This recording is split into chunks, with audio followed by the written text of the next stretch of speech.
My name's Paul Bestall, and you're listening to Mysteries and Monsters. The world is a possibility, if you'll only try.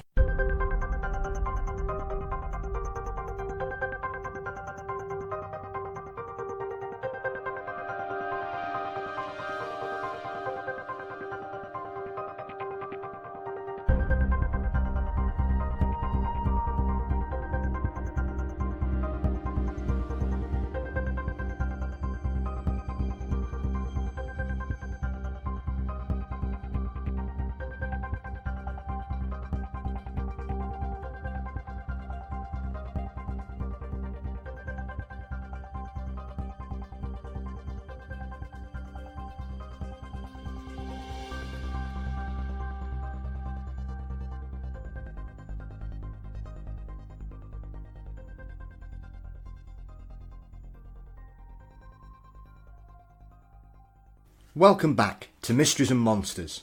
Thanks for joining us. This episode, we dive into the world of cryptozoology with Britain's Richard Freeman. Richard is someone whose work I have admired for a long time, so it was great to finally have the opportunity to discuss a variety of cryptids from around the world with him. He has travelled the world investigating some of the most intriguing creatures, as well as authoring a variety of books, articles and essays, both in his own name and as the Zoological Director for the Centre of Fortean Zoology, based here in the UK.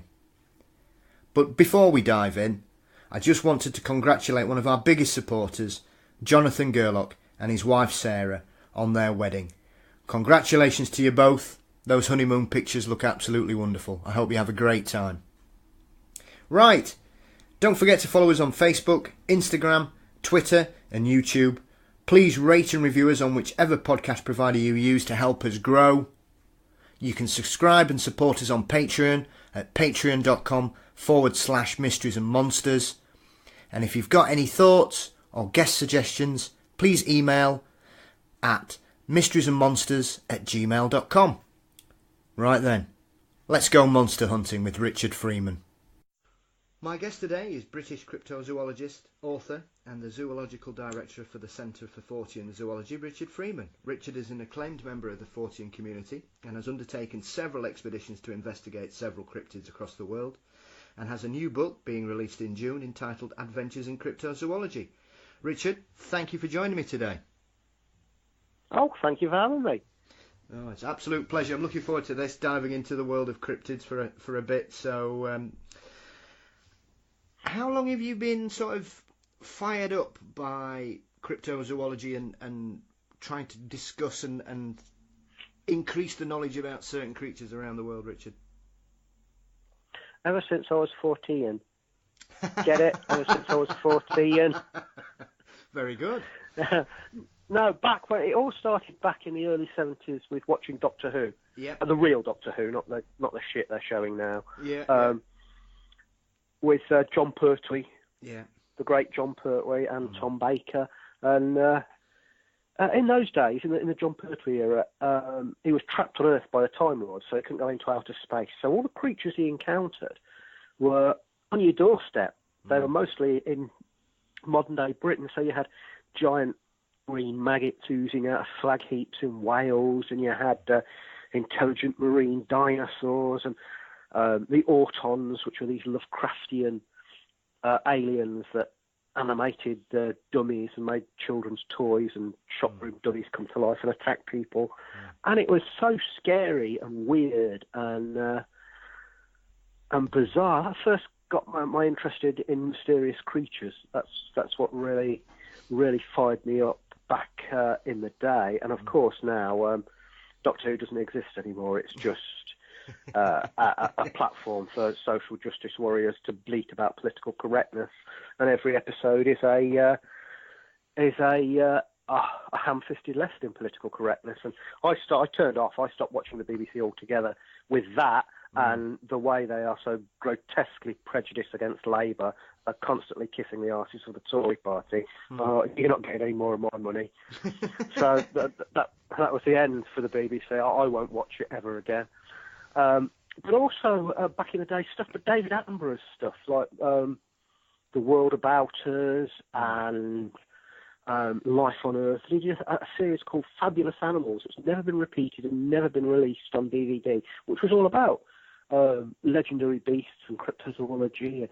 And that's really what got me started. And I left school and I wanted to become a zookeeper. Everybody said, "Oh, you'll never become a zookeeper. You can't do that." So I went out and became a zookeeper. And I became head of reptiles at Twycross Zoo. And later on, many years later, I discovered a little magazine called Animals and Men, which wasn't quite as rude as it sounded. And it was the Centre of Fortean Zoology magazine. And I was at university, because I was a mature student when I was at university. And I started writing for them, and then I started to ring them up and having conversations with John Downes, the director, and he said, "When you finished at university, come on down and be the zoological director." So once I finished uni, I moved down from Yorkshire to Devon, and the rest is history. I've been all around the world looking for all sorts of bizarre creatures. Yeah, I mean, it's fantastic. I mean, it is. I think because I'm a couple of years younger than you, so I kind of grew up in the same era in regards to the thing, and obviously for me, my touchstone was the Arthur C. Clarke first series. Yes, it was great. And it was that kind of I fired. watched it all again recently. Yeah, I mean that's that. And I was talking to Dr. David Clarke the other week, and we were both reminiscing fluently about our love for both series, and that was the thing for me. It just fired me up, and I just thought, wow, this is a wonderful world out there that we're just not being told about. And it just, after seeing the Patterson Gimlin film and Loch Ness and things like that, I just thought this is the thing for me. So I think we were very lucky, to be fair, because it kind of disappeared a lot towards the later 80s. So if you'd missed anything, late 70s, early 80s, you were kind of underrepresented, I think, till about the mid 90s after the X-Files boom, and then everything kind of got people got interested again, didn't they? They did. I mean, there's a guy called Bob Fisher who wrote a great article for Fortean Times a couple of years ago about the 70s. He called the 70s the haunted decade. Yes. Because of all that bizarre stuff. Yeah, it was a great article. That as a Fortean Times subscriber, I often I read mine cover to cover several times. My partner would love me to move my back issue somewhere less constricting, I think. But I've got go back to issue 64 now, so I'm quite proud of that. It's just a magazine that's always. Oh, sorry, Richard, carry on. I'm just saying that they do build up, because where I live, I've got very limited space, and I'm a bibliophile. I have thousands of books and magazines. And have you ever seen the series Life of Grime? Yes. There was that old guy, Mr. Trebus, and he got all his rubbish piled up. I'm like that with books. All my bookshelves are full, so every available surface and the floor has got piles of books on them. Yeah. I mean, I'm getting that way, to be honest. I think I've bought 6 this month. On a variety of subjects, and I've put a pre-order in for yours because I'm really looking forward to that, Richard, as well. So that's definitely one that'll be arriving next month as well. So I'm not far behind you, I think. Brilliant. So, in regards to this, obviously you've referred to you've been very fortunate enough to travel the world looking for certain cryptids, and there's a few that I want to kind of discuss in a bit more in depth, really. And I'm going to start with probably the one I think, and you may say disagree, and you're quite welcome to, Richard. The one I think we're probably going to find more first before one of the other ones pops up, unless something dramatic happens, is the orang pendek. Yes, that and the Tasmanian wolf are the two. Either one of them, I think, may be discovered any day. I mean, it's the orang pendek is something that I've always had a fascination in. I think I once read something in the 90s. It might have been an article in the Fortean Times, but obviously since then, with the birth of the internet and YouTube and things, there's obviously a lot more information about that, and obviously getting to know people like Adam Davis and the work he's done, looking for it, obviously over the last 20 years or so, and is it Debbie Martyr as well, I think, probably one of the most well-known investigators and people, because I think she actually, doesn't she live out in Sumatra now? Yes, she went over there originally as a travel journalist, ended up staying, heard about the orang Pendek, didn't think it was real, and then saw it about a month later, and she had a very good sighting of it, and she's had several other sightings since. And she's now the head of the Indonesian Tiger Conservation Group. Well, yeah, because it's supposed to live in the same area that the Sumatran tiger is, isn't it? Yes, yeah. Yes. So how many times? Go on. Sorry, Richard. The main place it's seen these days is Kerinci Sablat National Park in the west of Sumatra. Yeah, I mean, so how many times have you been out there? I've been out there 5 times now. Wow. And I've heard the creature calling. I've found its footprints and its handprints, which are completely distinct from other apes.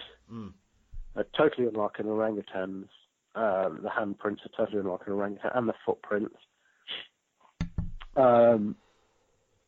I found hair that's been examined by Lars Thomas of Copenhagen University, and he says that it is related to but distinct from the Sumatran orangutan, and he's forced to conclude that there is a large unknown primate in the area.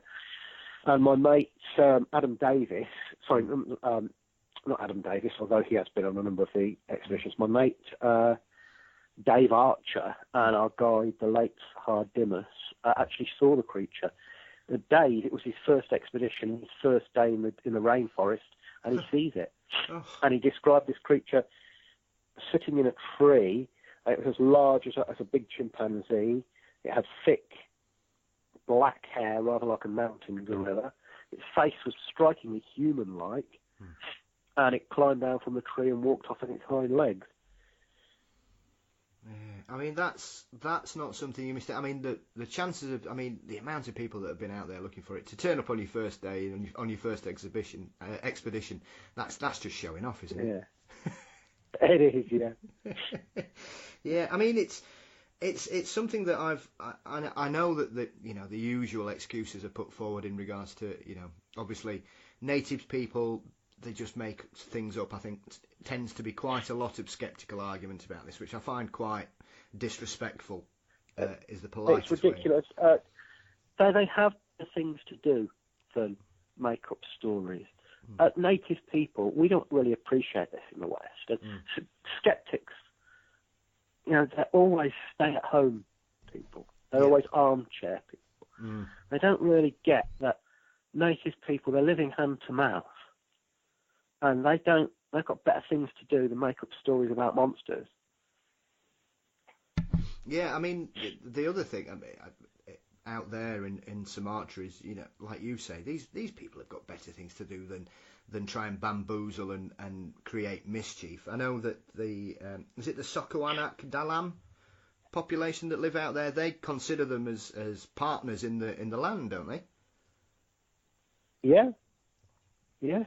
Yeah, those people. We've talked to a couple of chieftains that have both seen. One of them said he was out hunting and he was up in a tree and he saw one of them walk into a forest clearing and he watched it for about 15 minutes. And another guy, he said he'd seen one in an old graveyard that used to be a butt to the rainforest, and he said it stood up from behind a gravestone. He thought it was a ghost at first. He saw this grey, hair-covered ape-like creature walking on its hind legs. And another one, he was just walking through the forest when he saw it. Yeah. He said he hid behind some rattan vines, and he said this thing was about 4 feet tall. It had a face like a monkey, but it was walking upright like a man. Yeah. I mean, that's what distinguishes it as well from an orangutan, because the majority of witness reports, I know quite a few people refer to seeing them in trees or, going up and down trees. But quite a lot of the sightings are them walking bipedally on the forest floor, which is something orangutans just don't do. No, well, the male Sumatran orangutan, when he comes to the forest floor, does walk erect, but it's very rare they do come to the forest floor. And its style of walking is completely different. It walks on the edges of its feet. Pardon me, I've got a terrible cold. That's all right. It walks on the edges of its feet, whereas the orang Pendek walks like a man with its foot flat down, and the footprints are completely different. They have broad, human-like heels, 3 toes at the front, and an offset big toe. And the handprints are different to known species of orangutan. They're much more like the handprint of a gorilla. Orangutans have very small thumbs and very, very long fingers. This has thick, sausage-like fingers and a larger thumb. Now, I've worked with all the great apes, and I can tell you that this is something distinct, completely distinct. Yeah. Has there been much reports of them using, obviously, because one would suspect then, with a larger thumb, that would indicate some kind of ability to build, if you know what I mean. Well, all apes use tools to a certain extent. They'll pick up rocks and throw them, and they'll use sticks as clubs and things, but they don't fashion tools like hominins do, like the ancestors of man and the relatives of the ancestors of man. The orang pendek, it will throw sticks and stones, but it doesn't really fashion tools. The smart money is that it is a undiscovered species of orangutan. Now, orangutans evolved on this landmass called Sundar or Sunderland, not Sunderland up near Newcastle. Yep. It is when the Malayan Peninsula was joined to Sumatra, Borneo and Java. And the Bornean orangutan and the Sumatran orangutan already split off and speciated before the ocean levels dropped and the area became islands. So they'd already speciated over 400,000 years ago. And recently a new species of orangutan was discovered on Sumatra, the Tapanuli orangutan. There's only about 700 of them left, and the Chinese want to build a dam right through their habitat. But all these orangutans had speciated already thousands and thousands of years ago. So I think the orang pendek is a species of orangutan that's adapted to live on the forest floor rather than in the trees. Yeah. I mean, it's no real stretch of the imagination to consider that kind of possibility. And I think that we've discovered over the last 20 years 3 different types of hominids. I mean, the most recent was about 3-4 weeks ago, wasn't it, when they found the Homo azuazensis, the newly discovered hominid? Yeah, no one. Yeah. So. Yeah. I mean, we know that all of these things were knocking around. There are so many more relatives of the ancestors of man than we thought before. And genetically, we've seen that there are markers on African people that suggest that their ancestors mated with an unknown species of hominin. And there are similar markers on people from New Guinea that suggest that they mated with an unknown hominin. One we don't even have the bones for yet, we don't have the fossils for yet. Recently there was 2 new species discovered in Red Deer Cave in China, and they haven't been given a name yet, these species, but they were knocking around only 10,000 years ago. And it seems that they're more closely related to Homo habilis than Homo erectus. Like the Homo floresiensis, the tiny little hobbits from the island of Flores. They were more closely related to Homo habilis than they were to Homo erectus. Homo erectus was our own ancestor and the ancestor of the Neanderthals. And so habilis, we didn't think even left Africa. So now we know it had relatives, halfway around the world. And Homo habilis died out about 1.9 million years ago. Yeah. But it must have left Africa and speciated and spread across the globe, leaving more species behind it, probably ones we haven't even discovered yet. Yeah. Which begs the question, are any of these things still about? The editor of Science magazine, Henry G., said he wouldn't be in the least surprised if someday from somewhere like Vietnam or Sumatra he gets evidence that one of these things is still around. Yeah, absolutely. I mean, it for me, it seems quite sensible to believe that 25 years ago there was humans and Neanderthals, and that was it. And we now know that there are 5, because we've obviously got the Denisovians as well. That 10 years ago nobody even knew who they were. They were suspected that they might be some kind of hominid of some description, but I think a lot of people, when they were first discovered, perhaps thought, well, this is probably some Neanderthal archaeology, fossilisation here. But obviously, since that, they've been able to examine the fossils correctly and put them under rigorous tests, it's proved that they are a completely separate species. And I mean, they found a jawbone the other day in Nepal, which was completely, nobody expected them to be anywhere else outside of Russia. So it just changes week on week at the minute, it seems. It does. But if you listen to skeptics, they'll say, oh, this is rubbish, it doesn't matter, there's no such thing, they're all liars, they're all mistaken, people are just seeing bears. I mean, I was on one forum recently, suggesting that the Yowie in Australia, that's big muscly men dressing in gorilla costumes.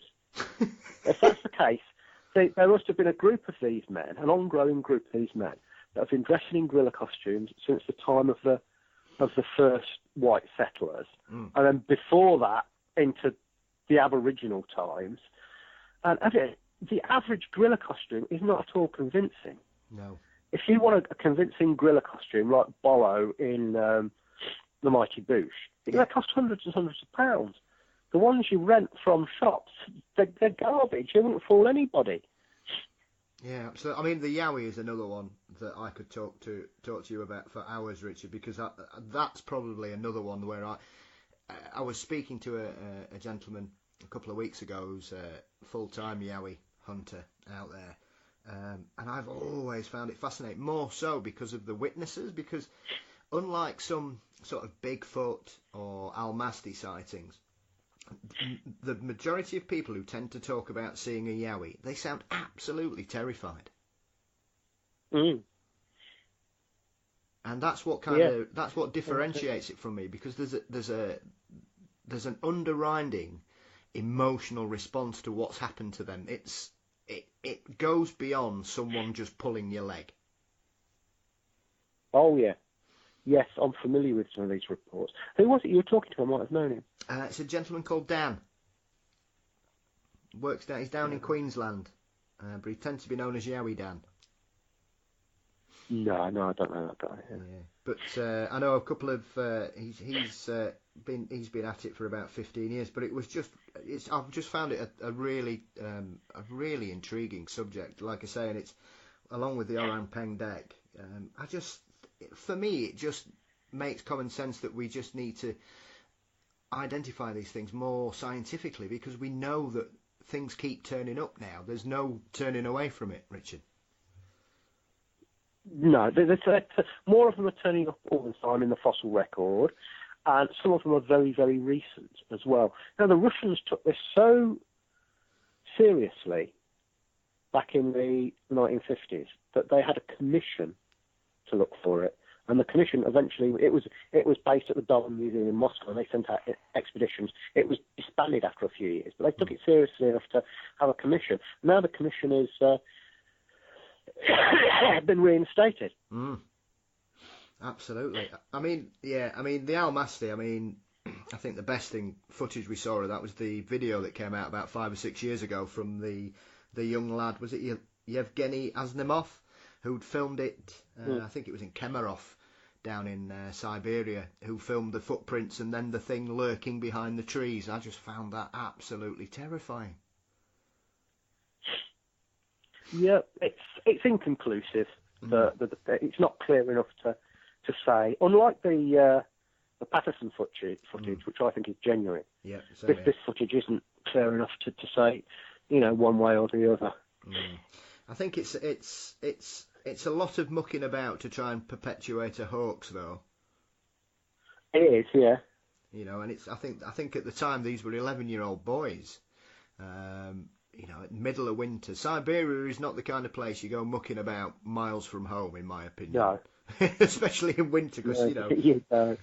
But I've hunted the Almasty in the Caucasus Mountains in Russia. Yeah. So. And I talked to a number of witnesses there, and one of them was a geologist who was the deputy head of Elbrus National Park, and he had seen one of these things.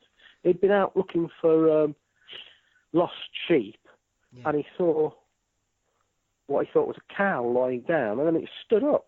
It was like this huge man, huge hair-covered man. It walked away up the mountain.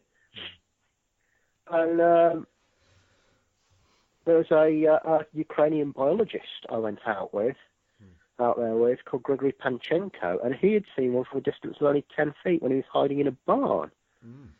Another guy who was an archaeologist had seen one. And they take it as read that this is an actual animal. They don't think it's any more fantastical than a bear or a wolf. And they won't shoot it because they think it's a primitive form of man. But when you go over there and talk to some of the witnesses, they don't understand why you come all the way from England just to look for it. It'd be like them coming all the way to Britain to look for badgers. Yeah. Which they might have a hard time finding after the bastard Tories call them all, pointlessly. Yes, very true. But one of the things I did when I was out there, I staked out an old farmhouse. And I was there with Adam Davis and Dave Archer, the guy that saw the orang Pendek.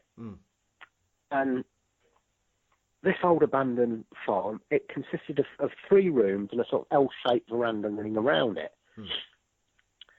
And a few years before, some shepherds had been on this veranda one evening, and the door at the end of the veranda opened, and a 7-foot-plus Almasty was there. And it walked along the veranda, picked a guy up, moved him out of the way, walked to the end, and jumped over into the bushes. And Anatoly Serendenko, who was the archaeologist who was on our team, he had seen a grey-haired, tall, 7-foot Almasty walking around this place a few years earlier. So what we did, we set up some camera traps, and we put bait out, meat and fruit, and red wine mixed with honey, and we just staked the place out. About 10 o'clock at night, one of the camera traps goes off. There's a flash. I hear a sort of twittering sound like a bird, but it's like the middle of the night. Now, the Almasty is supposed to make this bird-like twittering. Gregory Panchenko had seen one of these things in an old abandoned barn, not the same farm, it was another farm that's long since been torn down. He said it was making a twittering noise like a bird. And one of the other witnesses who had saw it in just after the Second World War, she said the one she saw was making this strange twittering noise. So I thought, good Lord, can that be what I think it is? And nothing happened then for ages and ages. And we went inside one of those rooms to get warm around this old stove. And Dave fell asleep on this manky old mattress. And Adam and I were warming ourselves around this stove. And the door to this room was about 7 foot tall. And it was slightly ajar, about 3 or 4 inches ajar. And there was moonlight and starlight streaming through. And from outside we hear a deep guttural vocalisation, sort of bum, bum, bum, bum sort of sound. And I said to Adam, did you hear that? And he nods. And then about 25 seconds later, something walks along the veranda. And it's walking on 2 legs, because when it passes the door, it blocks out the starlight and the moonlight to a height of 7 foot plus. So I said to Adam, it's out there on the veranda. So we grab our cameras, go rushing out, but whatever it was has disappeared. We had a search around, couldn't find anything. In the morning, we checked the camera traps, and all we've got is vegetation moving about. So, was it an Almasty? I can't say that I saw an Almasty, but it wasn't a bear, because it was moving on its hind legs, and it was fast and silent, whatever it was. Yeah, I mean, the other argument that's always put forward from sceptics is that this whole Bigfoot phenomenon is a modern invention, and that's all there is to it. But the Almasty is probably one of the most early earliest reported hominids in Western literature, because I think reports go back to the 15th century for the Almasti, which, unless lots of people are very fluent in early Russian and Assyric, they're not going to sort of go, oh, that sounds a really good idea, let's try and make that up. Yeah. So. Yeah, there are stories of the Yeti going back to medieval times. Yeah. They say they said it uses a rock, carries a rock that it uses as a weapon. And people today say that the Yeti and relative creatures around the world will use rocks as well. They'll hurl them and to crack their skulls open on yaks and deer and other animals. Yeah. So that's quite a consistent thing. Yeah, and I mean that also links into what we were saying about, orangutans and gorillas and apes will tend to utilise sticks and stones for a variety of reasons. So it would not be beyond the realms of possibility, regardless of which side of the divide, whether it's a descendant of man or if it's more akin to the ape side of the split. Regardless, there's a lot of commonalities there in existing apes to the reports that we get of these unproven ones. And we got a couple of last year, in fact, there was a TV vet and naturalist called Mark Evans, and he did this documentary called Lost Kingdom of the Yeti, where he went looking for the Yeti in Bhutan, and he took some water from a pool in a mountain in Bhutan, and they look for eDNA in it. That's environmental DNA. That's where an animal moves through an environment and loses little bits of itself or cells and stuff. So you can in recent years, the techniques have become much better for isolating eDNA. Yeah. Anyway, they found out that there were a couple of species they didn't expect to find. Sorts of rare species of mountain goat and mountain sheep. But they also found eDNA from a primate. And this primate shared 99% of its DNA with modern man. So it's something more closely related to modern man than a chimpanzee. I saw, because I think he did a 3-part series prior to that as well, didn't he? With is it Brian Sykes? Yes, yeah. Now Brian Sykes himself, if you read his book, this wasn't in the series, but if you read his book, which is well worth a read, he says that he was given all this hair that he looked at, and it turned out to be from wolves or bears or humans or horses. It was all red herrings. But he was given 2 teeth from the skull of a man named Quit. Now, Quit died in the 1950s, and he was supposed to be the son of Zaina, who was a wild woman, an Almasti, who had been captured in 1850. And she was captured in 1850 and taken to this little village in the western part of the Caucasus. And she was kept on a farm, and she tamed down pretty quickly. And she had her own enclosure outside because she couldn't stand being in a heated house. It'd be too hot for her. And she never learned to speak, but she did all sorts of menial tasks around the farm. And she was supposed to have a big flat nose, big brow ridge, thin lips, this ape-like face, black skin, reddish-brown hair, drooping breasts, and she was about 6'9" tall, immensely strong. And she would, carry big sacks of flour and grind corn and things like that. But she was very fond of liquor, and if she got hold of liquor, she'd just drink and drink and drink till she was insensible. And in this condition, several of the local men had sex with her. And then she had a number of hybrid children. And those children survived, some of those children survived and lived as members of the community. And it was said that they were tall and swarthy, but they looked very human. But they were immensely strong. And her youngest son, Quit, he only died in the 50s. Now, his skull was discovered, and it was kept in Darwin Museum in Moscow. They uncovered his burial place. His skull had quite powerful looking jaws and teeth and a slight brow ridge, but it wasn't prehistoric looking, but it was a little big and a little strange looking. Yeah. And then there was a Russian cryptozoologist called Igor Burtsev, who brought the skull, and he donated 2 of the teeth to Professor Sykes' program. Now, Zana herself died, I think, in about 1890. But Quit, we know that this is his skull. So he managed to get mitochondrial DNA from these teeth. Now, mitochondrial DNA is passed down on the mother's side. And the mitochondria are little organelles in the cells that are all to do with the release of energy. And they're passed down purely from the female side. And the DNA he got from them, he said, was sub-Saharan African.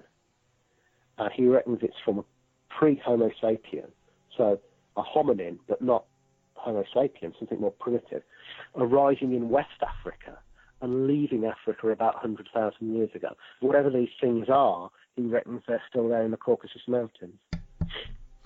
Wow. I mean, I think as the advances go, we're just going to be able to extract more and more information from fairly basic specimens, I think, Richard. And I think the longer we keep digging into this, I think the more astounding discoveries we're going to find.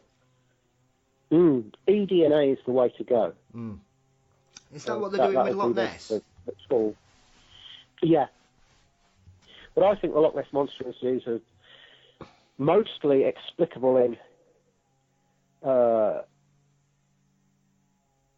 known terms of things like seals and driftwood being pulled by undercurrents and stuff like that, and otters and things like and boat wakes, things like that. But I think some of the sightings may refer to gigantic eels. So if they do the eDNA in Loch Ness and they just find eel DNA along with everything else, nothing will change, because it'll just be the DNA of a known species. But I think it's just an outsized eel, a fantastically large eel.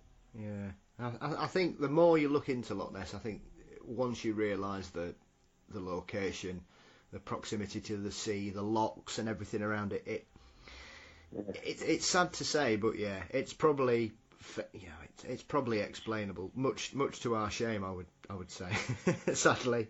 But I think out of all the lake monsters out there, I think Ness is probably the least believable in based purely on the circumstances and the location, Richard. But the thing is, though, if the Loch Ness Monster, if there's a core selection of sightings that are around a gigantic eel, that's every bit as much as a monster as anything else.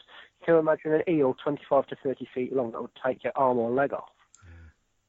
Oh, absolutely. I mean, a fairly standard conger eel's more than enough match for someone underneath underwater. I've seen several divers who've had the misfortune of coming up far too close for comfort with congers. They are very, very grumpy creatures.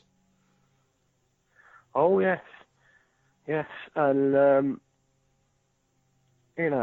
if you can imagine an eel that large, it would be a highly dangerous animal. And also, they can move around on land. They can slither about on land. Yeah. And in 2004, an eel said to be 25 feet long was seen in the shallows at Loch Ness.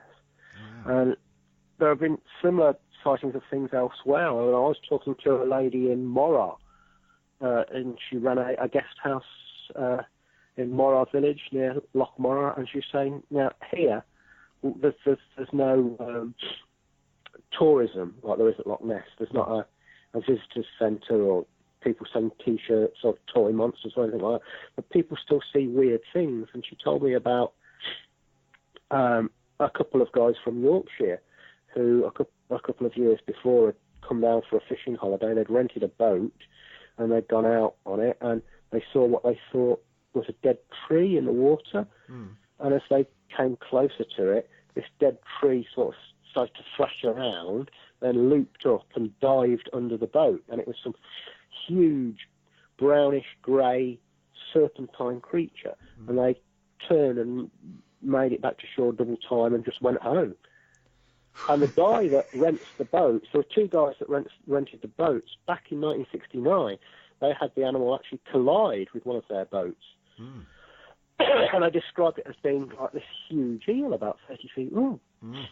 The locks in Ireland, most of the sightings there sound like some immensely big eels, and they've been seen slithering around on land. And they even call them horse eels in Ireland. Mm. Yeah, I mean, the other thing about eels is that we know, the eunuch eel, if it gets trapped, essentially because it decides it's not, for whatever reason it's not willing to breed, its body then suddenly decides, well, if we're not breeding, we'll just get larger, don't they? Yeah. Well, the theory is, if they're sterile, they haven't got the impetus to go out into the sub-SOC and breed and die. They stay in freshwater, getting bigger and bigger and older, and nobody knows how big they get. Yeah. I mean, what's the average lifespan of an eel, Richard? I think they live about 5 years, something like that. I mean, I can't remember off the top of my hand. Sorry, off the top of my head. I can't remember off the top of my head the lifespan of an average eel, but they live in freshwater. When they get ready to breed, they go out into the Atlantic. This is a European eel. And they breed in the Sargasso Sea, die, and the babies, called leptocephalus, they will follow scent trails back to the ancestral freshwaters, and it will go around again. But occasionally you'll get one that just doesn't develop sexually. Yeah. So it stays in freshwater. I mean, that's the other aspect to it as well, is the fact it's one of the few species that is equally adept in both fresh and salt water. Yeah.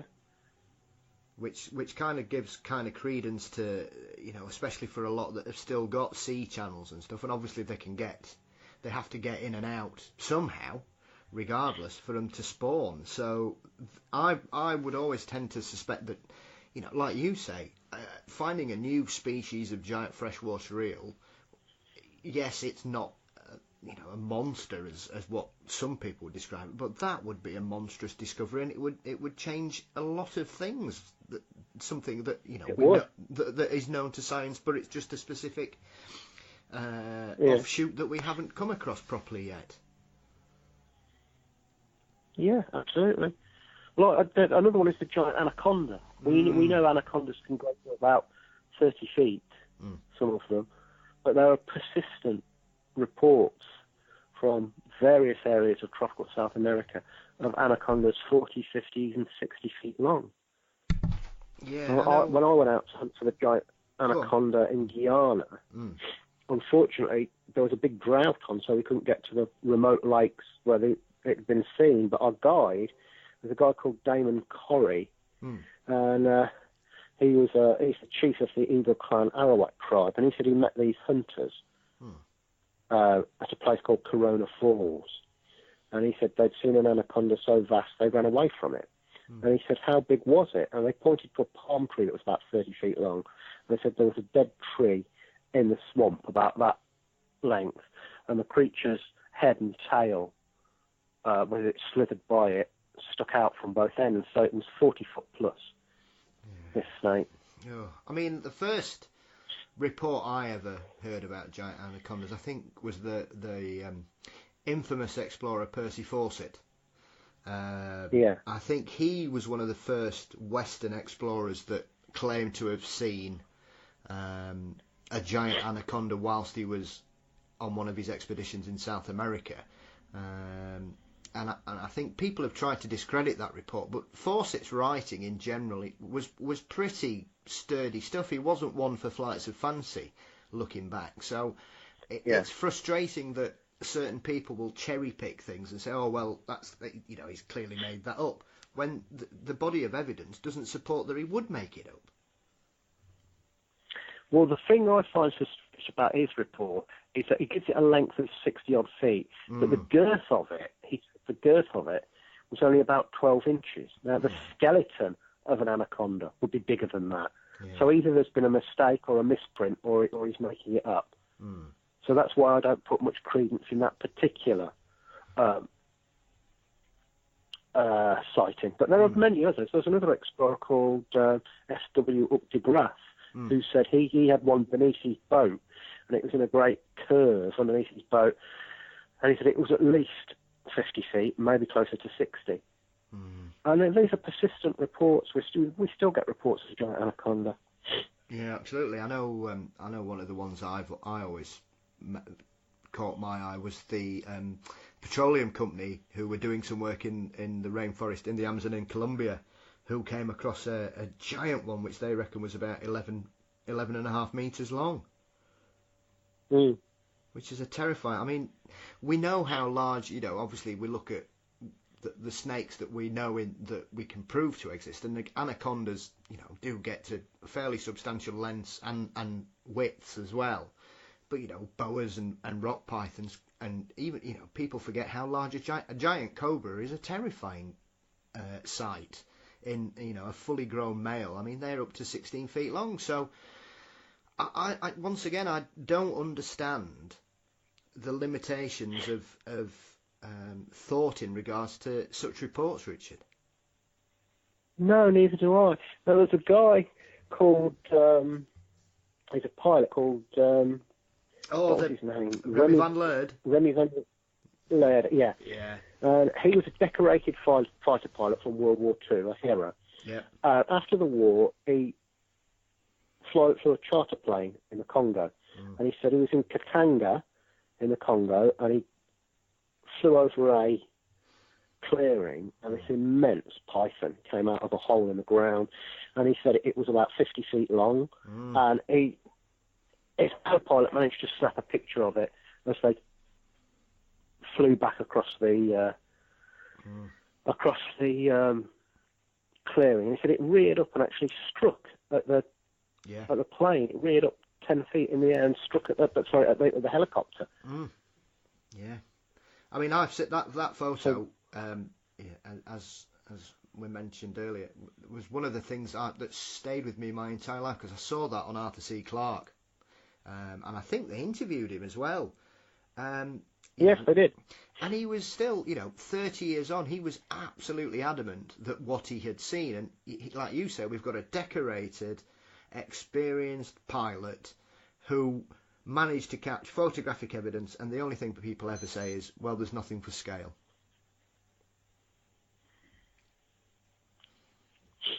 Which I just Why find... would he make something like that? Well, yeah, exactly. I mean, when you're a gentleman like that, especially in that era as well, your reputation is everything, Richard. Yeah. You're not going to get many flights when everybody says, "Oh, should we get a lift with Mad Remy and see what he pretends to see this week?" I mean, and that picture alone, I mean, it's very easily searchable if you look for Remy van Laird online. It's still baffling because it's an extremely clear picture as well for the time, and to say they were from a helicopter. Yeah. And we've had natives telling stories of these giant snakes for years. Yeah. I mean, is it something that, once again, as we've referred to in regards to hominids and apes, that, I mean, I don't understand, once again, why people just say, oh, it's the attitude that we've discovered everything that there is to find out about the planet, and I don't think anything could be further from the truth, to be honest. No, even in the days of satellite photography, you can't see through a forest canopy. And there are great swathes of Asia, Africa, the interior of Australia, South America that are still poorly explored. Even natives don't go there very often. I mean, when I was looking for orang Pendek on the second expedition, we went to this place, we call it the Lost Valley, and no one had been down it. We met this one old guy who went down there as a boy. Yeah. I mean, it's baffling to me because even we think of recent situations such as, we know there are lost tribes in the Amazon. We have seen them. So if they can hide out there, and there's probably more than the ones that we're aware of quite easily, I just don't understand why anybody assumes that that's it. There's nothing else. When things just, like we said about the 3 new offshoots of hominids that we've discovered over the last 20 years. I think, we've discovered so many different creatures, both on land and sea, in that same period, and yet people go, oh, well, these creatures are too big to remain undiscovered. It's absolute nonsense. Yeah, and plus it kind of goes against what, being a scientist is. The idea, for me, of a scientist, regardless of which discipline you specialise in, is to search for knowledge and continue to develop the body of work that you're involved in, isn't it? Yeah, I know. The thing is, back in the Victorian days, there's this ethos of discovery, going out and finding things, and now they're too scared of what their peers think. Yeah, there is a lot of professional snobbery. I mean, as we referred to, we touched on the Yeti earlier. I mean, you only have to look at, obviously, the photos that were published at the beginning of this week from the Indian Army engineers that have been out on exercises, and they've, published some photos. Everybody said it was a hoax, and so then they released 3 more, which clearly prove that if it is a hoax, then they've doubled down on it in the first instance. Yeah. But it just beggars belief that people just it's been completely dismissed out of hand. Absolutely. I mean, the ridicule that I've seen this week from publications across the world on every continent is like, they're just mucking about. That's the first thing they go to. Oh, it's a hoax. It's ultimately a hoax. Now, the thing about tracks in snow is that they can thaw and refreeze and become distorted quite quickly. So tracks in snow are never that good unless they're very, very fresh. They're much better in earth or mud or something like that. So these might not be the tracks of a Yeti. They might be the tracks of a bear. If I was to put money on it, I'd say it was probably a bear, but we don't know for sure. But they're reporting this in good faith. Yeah. Even if they are bear tracks, it doesn't mean that the Yeti doesn't exist. Now, if you go into Fortean forums, where everybody seems to kiss the arse of the skeptics and always be agreeing with the skeptics. And if you did go out and do any actual research, and these people that are always kissing the arses of the skeptics, they don't go out and do any research. But if you do research, they sort of, pillory you, which is ridiculous. Yeah, it's like you can't win. Yeah. I mean, there's several incidents where, it beggars belief for me that someone can be so dismissive out of hand. It's like reports of sea serpents. That there is a train of thought that what people have seen are oarfish, which don't behave anything like most of the. Nothing like them. They're silvery coloured and they have a red crest. Yeah. That's no sea serpent description is like that. No. It's just laziness. Laziness. Yeah, it is. It's like a one-size-fits-all. There's a brilliant podcast I listened to called Monsters Among Us, and there was a guy that had rung in with a sea serpent sighting, and it was quite compelling. And then somebody the week after rang up and basically said, oh yeah, it's an oarfish, and then just made loads of stuff up about oarfish, about the threshing movements, and just basically created an explanation that was based on complete fabrication, because everything he was saying this oarfish did was not, there was zero evidence of it, and he was saying, oh yeah, it's really common. And I just found it incredible that someone would go out of their way just to make absolute nonsense up that, if anything, was more ludicrous than the story that he was trying to disprove. Yeah, oftentimes the explanations are more stupid and unbelievable than actually saying, yeah, this animal is there.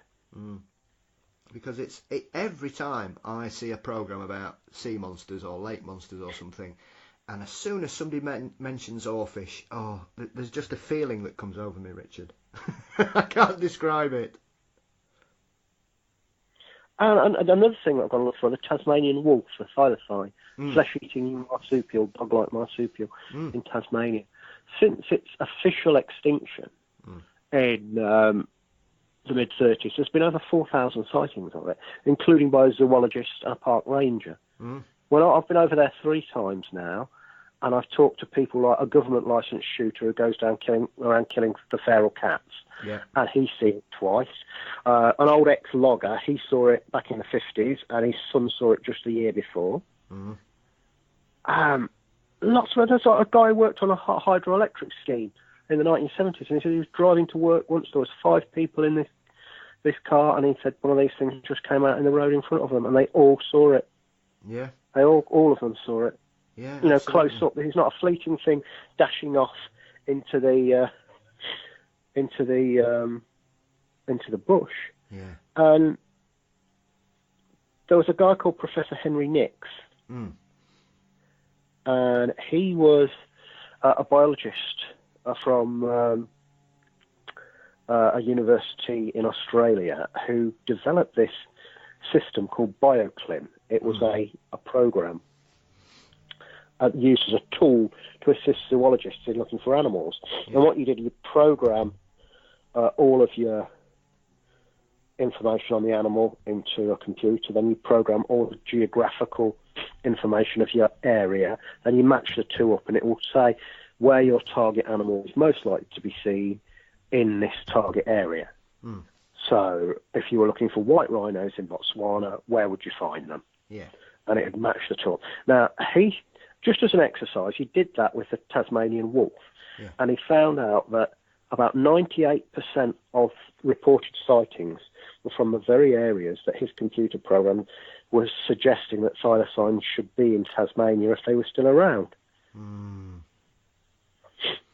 Yeah, I mean, it's one of those things. I'm a massive believer. I think there's been far too many reports from people that spend a lot of time outside.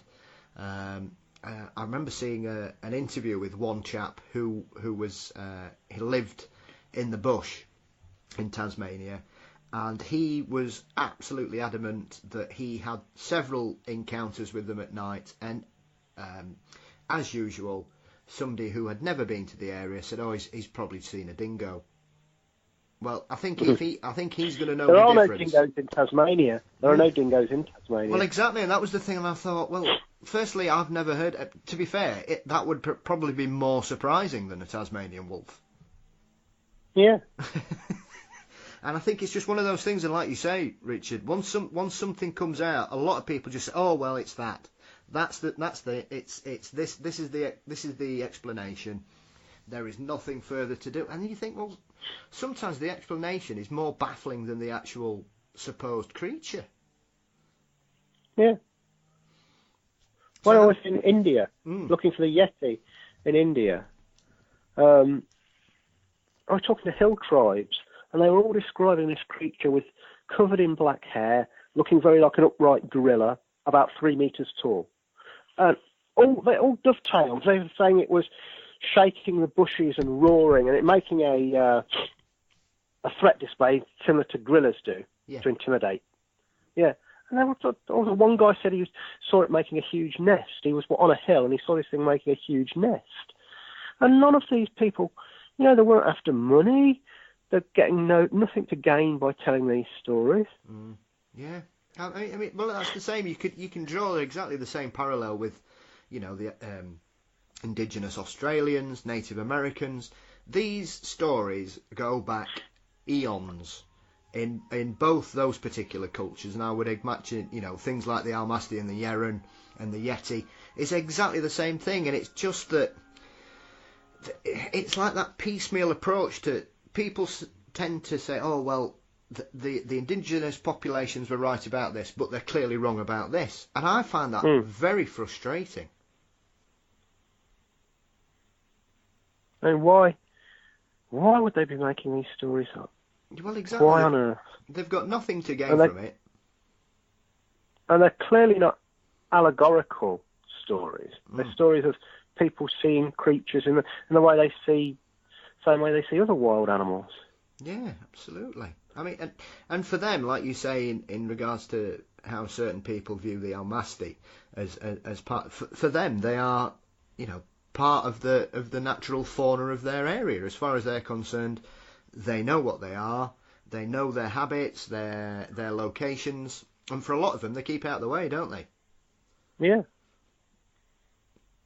because if anything, they'd be running around trying to get them, because they obviously know that there's an interest out there, Richard. So it would be in their benefit, probably financially, and I'm sure somebody unscrupulous may try to take advantage of certain people, but that again shows that they don't want to take that risk, and they're quite happy living alongside. And also there's this thing called the mytholization process. Bernard Heuvelman wrote about that. There were stories of gorillas in ancient times, stories of gorillas tearing branches off trees and using them to beat elephants to death, and coming into villages and taking away native girls and raping them. And the gorillas don't do these things, but gorillas exist. Yeah. So sometimes they have bizarre beliefs attached to them. It's the same with the Mongolian Death Worm. I went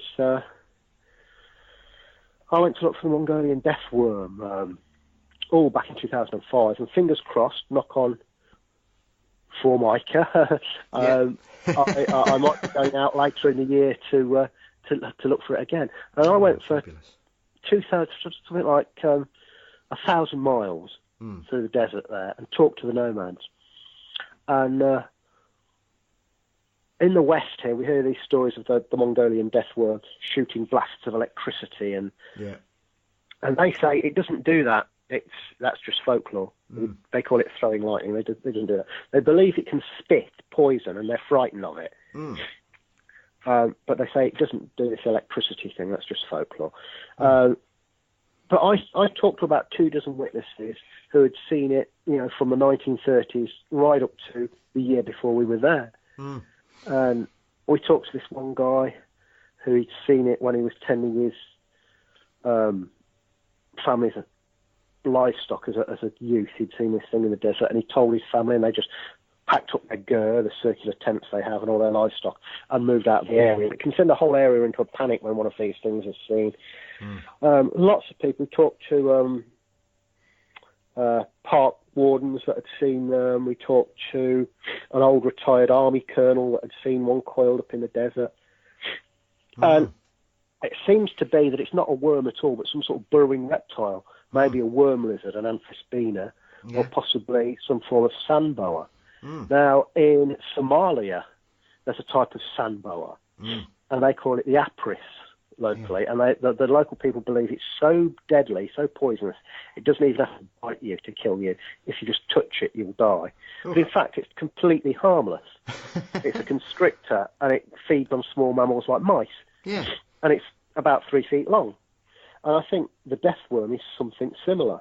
I mean, there's nothing to say that it's not some kind of snake at all, really, Richard, because it's not, obviously, certain parts of it have been exaggerated. I mean, I first became aware of the Mongolian death worm when I read Carl Schucker's book, The Beast That Hide from Men, which is a fabulous book.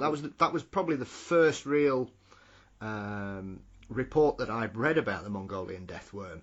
So it's one of those creatures that we know in that particular genus of reptiles that there are creatures that burrow under sand, there are creatures that can spit venom, there are creatures that have venomous bites.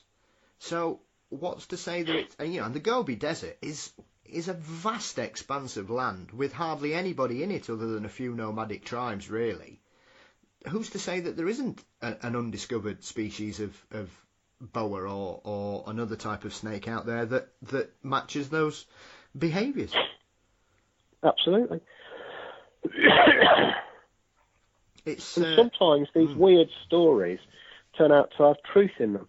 There's a South American tree frog called the giant monkey tree frog, and the local people said that its secretions make you invisible in the jungle, and they negate hunger and thirst. When biochemists looked at these secretions, they found out that they did negate feelings of hunger and thirst in humans, and they also masked the human scent, effectively making you invisible in the jungle. Yeah.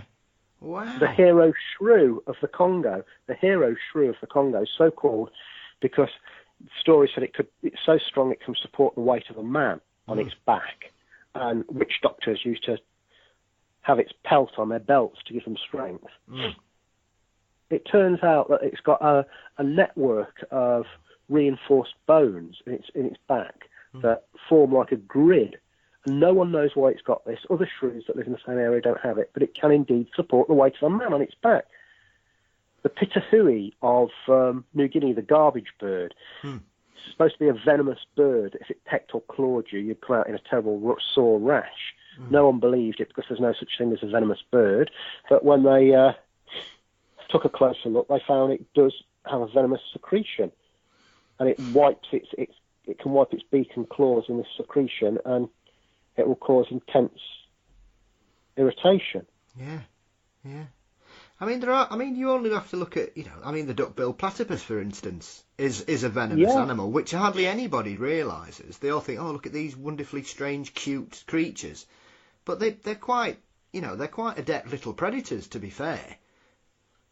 Oh yes, yeah, I've seen one in the wild. They're amazing when you see them in the wild. I saw one down in Tasmania, but that was thought to be a complete hoax. Yeah, I mean, when the first specimen was sent over to the Natural History Museum, they thought somebody was taking the Michael, didn't they? They just thought it was just because it was because it is. If you look at it on face value, it's a very odd-looking creature, or cute, depending on your point of view, Richard. But they just dismissed it out of hand as one of a curiosity. Yeah. But yet we know it's there and it exists. I mean, you look at Komodo dragons. I mean, they're phenomenal creatures. I mean, up to 10 foot long, with a bite. Highly venomous bite. And obviously will know if they're in the mood, they will fancy tackling anything. Now, in prehistoric times, the Komodo dragon had a relative called Megalania prisca, which lived on mainland Australia, that was 30 feet long. Yeah. A lizard the size of a bus, 30 feet long, with a venomous bite. Now, there are stories in New Guinea of giant lizards bigger than anything seen today, anything known, approaching the same size as a big crocodile. They're 30 feet.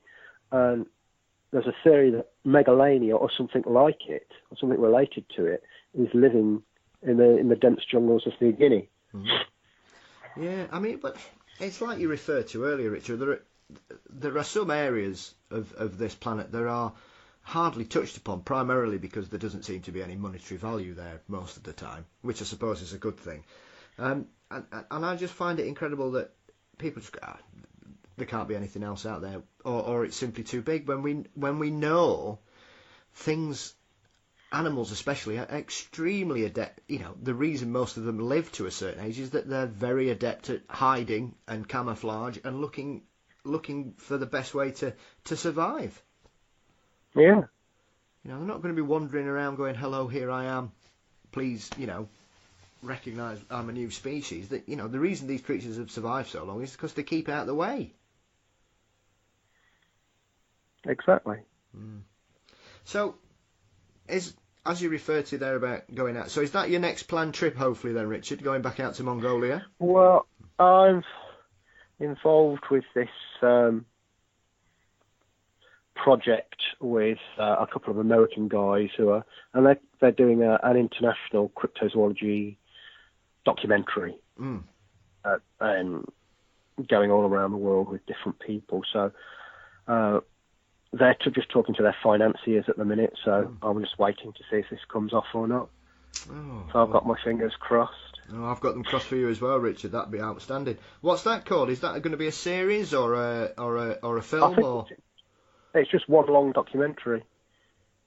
Oh, fantastic. Well, I'm not. That's the kind of program I could sit down and watch, no matter how long it is. Sadly for my partner, as I proved recently, I can sit down and watch anything. That sounds fantastic. So, is it just basically travelling around the world looking after all one? Going with different people to different parts of the world, looking for different cryptids. Oh, fantastic! That sounds brilliant. Yeah, fantastic. So, other than these wonderful creatures, you're also a key member of the Centre for Fortean Zoology based here in the UK. So how did you get there? in working with them, Richard? And what's about the Fortean? Well, I was originally I stumbled across their magazine, their journal, Animals and Men. It was in the shop at Potter's Museum of Curiosities, which is a sadly now defunct collection of weird Victorian taxidermy that was being held at the Jamaica Inn in Cornwall. And I got this magazine, read it. It was a really good magazine, subscribed to it. I was at Leeds University at the time. You know, I started having conversations with John Downes, the director, and wrote a few articles for him. And he said, you know, when you finish at university, come down and we'll have you as the Zoological Director. So I came down, joined the CFZ, and since then I've been all over the world hunting all kinds of monsters. Yeah, fantastic. I mean, it is a growing organisation as well, because obviously you've got there's an American branch and there's an Australian branch as well, isn't there? Yeah, and there's a Canadian branch and a New Zealand branch. Yeah, it's a bit like a who's who of cryptozoology when you have a look at about who's in it. There's many a name I recognise, both here and abroad. So, I mean, what's next there? Is it continuing to develop the team and move forwards? Yeah, we did it ran for 17 years. We did this thing called the Weird Weekend, which was a Fortean conference down in Devon, and now it's moved up to a place called Rixton with Glazebrook, which is a village just south of Manchester, and it's called Weird Weekend North now. So it's changed venues, but it's still going, and that's a great weekend if you can ever get to it. It's real good fun. And we've got a publishing arm as well. We publish Fortean books. We do our expeditions. Yeah, no, it's brilliant. In the end, it's all down to the green folding stuff. If we had more finances, we could do more. Because when I go on these expeditions, I might go over 2 or 3 weeks once a year. Now, what you really need to be doing, if you're looking for the Tasmanian Wolf or the orang Pendek or anything like that, you've got to be out there for months and months. Yeah. Snow leopards, when they first went out to try and film snow leopards in the wild, it took them something like 7 years to film snow leopards in the wild. Yeah. So that can that sort of shows you how long it can take. And with very limited resources, there's only so much you can do. But if we had more resources, we'd get more done. I mean, if I ever won the lottery, I'd plough most of it back into cryptozoology, and I can guarantee you within my lifetime we'd have found 3 or 4 of these things at least.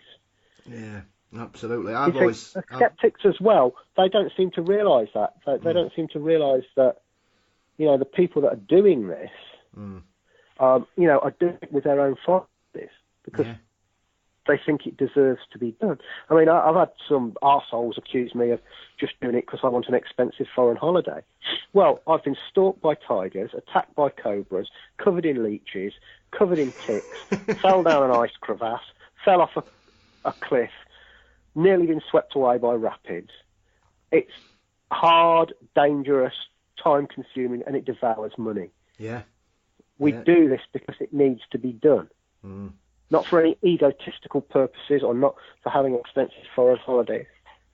Yeah, well, to be fair, I mean, it's ludicrous to suggest that kind of thing. And I think, you know, I'm of exactly the same mind, Richard. I've always said if I won the lottery, that'd be it. I would gladly support any venture you wanted to do, sir. And I'd be a modern day Tom Slick, because I think we need somebody like him again, because he was someone who did so much work for cryptozoology in the the 40s and 50s, and it's a shame there's not more like him. Yeah, what a great name for an oil millionaire as well, Tom Slick. Oh, yeah. Perfect. Yeah, exactly. Yeah, I wish there were more like him. Yeah, because I know he did a lot of work with Ivan Sanderson, didn't he, and Bernard Hooverman's. Yeah. A lot of expeditions, especially he was big into the Yeti and I think Macaulay and Pendek as well, wasn't he? So he certainly put his money where his mouth was. Yeah. So you've got your new book coming out next month as well, Richard, I believe, Adventures in Cryptozoology. Yeah. So is this... It comes out, in the States it comes out on the 31st of March, and then it's available from mid-June in the UK. It's called Adventures in Cryptozoology Volume 1, because the publishers, Mango Publications, split the book into 2 volumes. Oh. So the first volume is an introduction to cryptozoology, a look at the various animals that used to be cryptids but are now well known, like gorillas and giant squids and Komodo dragons. Yep. A look at the history of cryptozoology, and it looks at sightings of dragon-like creatures around the world, sea serpents and lake monsters and mystery primates. And then the second volume looks at other kinds of cryptids, things like creatures that are supposed to be extinct but maybe still about, like the Tasmanian wolf.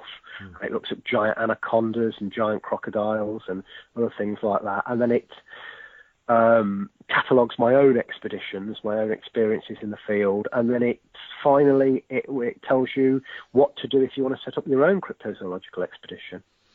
Ah, excellent. So when's the second volume due out then? That will be either the end of the year or early next year. Oh, excellent. Well, that sounds like a perfect book, because is this your 5th book now? These will be my 7th and 8th book. Right, excellent. Ah, fantastic. So have you got anything else in the pipeline? Is this all done and dusted and copy with the editor now and that's it? Yeah, it's all done and dusted, that is, yeah. Yeah, so have you got another project lined up? Anything tantalising your talents, Richard, where you go next? I might be going out to look for horse eels, the giant eels in Connemara in Ireland. I might be going there. Fantastic. Is that through the CFZ, or is that... No, that's with another project with a different American company that might be wanting to go out and hunt for huge eels. Oh, fantastic. So,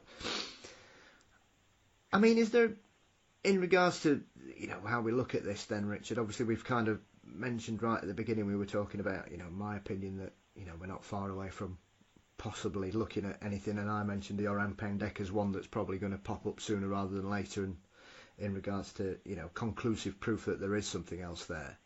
Is there anything else you think we're tantalisingly close to proving, or is there anything that you think deserves far more scrutiny and investigation than perhaps has been spent on it so far? I think the Tasmanian wolf is another one that's going to be found. Yeah. I think recent fossil and DNA evidence are suggesting that the Yeti and the Almasty and these neo-men, these wild men, have a basis in truth. I think things like giant crocodilians, giant crocodiles and giant anacondas, outsized reptiles are something to be looked into as well. Another project I want to do is go around the world trying to film the world's biggest crocodile. Oh. There are stories of these huge outsized crocodiles. There's one from a river in New Guinea where it's worshipped as a sort of god, a protective deity, this monstrous crocodile. There's another one from East India, this immense crocodile, and another one from called Potol that lives in a Gusan marsh in the Philippines, which is a feared man-eater. And then there's the infamous Gustav of Lake Tanganyika in Africa. He's killed fully grown hippopotamus. That is something. I mean, Gustav is probably the most famous crocodile in the world, I think, purely because of his notoriety. Because he's supposed to be a pretty fierce piece of work. Oh, absolutely, yeah. I mean, an average-sized Nile crocodile will take down a lion. An average-sized saltwater crocodile will take down a tiger. So you scale this up, and you're dealing with a truly terrifying animal. Absolutely. I mean, obviously, the biggest one that's been on record so far was Lolong. That's the biggest one in captivity. Yeah, I mean, well, obviously. 20 feet. Yeah. The biggest one actually measured was 28 feet 4 inches. Yeah. Was that a salty, or was it just a? Yes. Yeah. Yeah. Yeah, because they can get pretty hefty as well. I know. I think I can remember watching the program, which was dealing with a village, and I think it was somewhere. Might have been the Philippines, that were being terrorised by a giant crocodile. It might be the one when they ended up catching Lolong. But yes, that was it, yeah, but everybody in the village, after they caught it, was saying, well, yeah, but that's not what we've seen. Yeah, they're saying it was much bigger and it was much darker. The scales were much darker. Yeah, which I just found both intriguing and terrifying at the same time, because I find them fascinating creatures, because they're just just perfect killing machines. With a bite 3 times more powerful than a great white shark. Yeah, and they're just so quick. Wonderful creatures. Yeah, but once again, it's all down to funding. Yeah. Well, certainly tantalising. Well, Richard, listen, it's been absolutely fascinating talking to you. I could keep you all day, but I know you've got a heavy cold, and I'm sure you've got other things to do.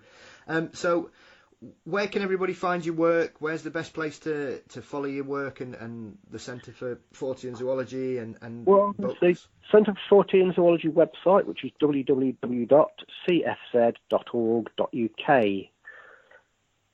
And my book, you can pre-order it online. Just go onto Amazon and type in Adventures in Cryptozoology and you'll get it.